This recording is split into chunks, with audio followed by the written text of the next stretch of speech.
श्री गणेशाय नमः। गणेश जी की पूजा में तुलसी को नहीं चढ़ाया जाता, क्यों? कथा।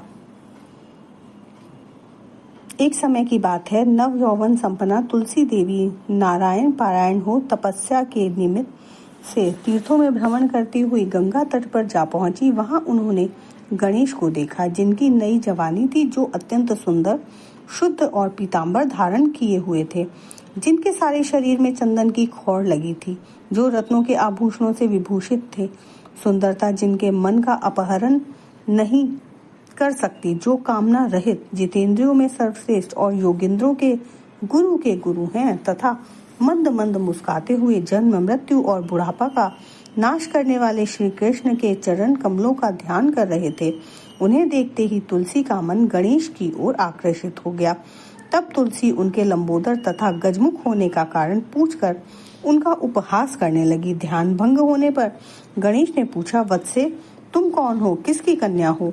यहाँ तुम्हारे आने का क्या कारण है? माता, यह मुझे बताओ, क्योंकि शुभे तपस्वियों का ध्यान भंग करना सदा पापजनक तथा अमंगलकारी होता है। शुभे श्री कृष्ण कल्याण करें, कृपा निधि विघ्न का विनाश करें और मेरे ध्यान भंग से उत्पन्न हुआ दोष तुम्हारे लिए अमंगलकारक न हो। इस पर तुलसी ने कहा, प्रभु, मैं धर्मात्मज की नवयुवती कन्या हूँ और तपस्या में संलग्न हूँ। मेरी यह तपस्या पति प्राप्ति के लिए है, अतः आप मेरे स्वामी हो जाइए। तुलसी की बात सुनकर अगाध बुद्धि संपन्न गणेश श्री हरि का स्मरण करते हुए विदुषी तुलसी से मधुर वाणी में बोले।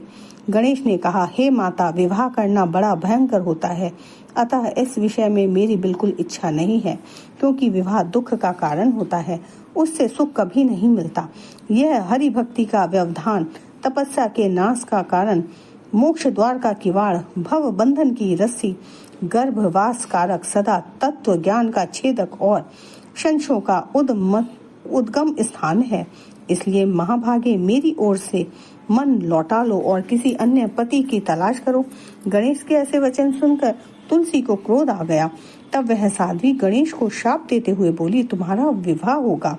यह सुनकर शिव तनय सुर श्रेष्ठ गणेश ने भी तुलसी को शाप दिया, देवी, तुम निसंदेह असुर द्वारा ग्रस्त होगी। तत्पश्चात महापुरुषों के शाप से तुम वृक्ष हो जाओगी। नारद महातपस्वी गणेश इतना कहकर चुप हो गए। उस शाप को सुनकर तुलसी ने फिर उस सुरश्रेष्ठ गणेश की स्तुति की। तब प्रसन्न होकर गणेश ने तुलसी से कहा, गणेश बोले, मनोरमे, तुम पुष्पों की सारभूता होगी और कलांश से स्वयं नारायण की प्रिया बनोगी। महाभागे, यूं तो सभी देवता तुमसे प्रेम करेंगे, परंतु श्री कृष्ण के लिए तुम विशेष प्रिय होगी। तुम्हारे द्वारा की गई पूजा मनुष्यों के लिए मुक्तिदायिनी होगी और मेरे लिए तुम सर्वदा त्याज्य रहोगी। तुलसी से यूं कहकर सुरश्रेष्ठ गणेश पुनः तप करने चले गए। वे श्री हरि की आराधना में व्यग्र होकर बद्रीनाथ के सन्निकट गए। इधर तुलसी देवी दुखित हृदय से पुष्कर में जा पहुंची और निराहार रहकर वहां दीर्घ काल तक तपस्या में संलग्न हो गई। नारद तत्पश्चात मुनिवर के तथा गणेश के शाप से वह चिरकाल तक शंखचूड़ की प्रिय पत्नी बनी रही।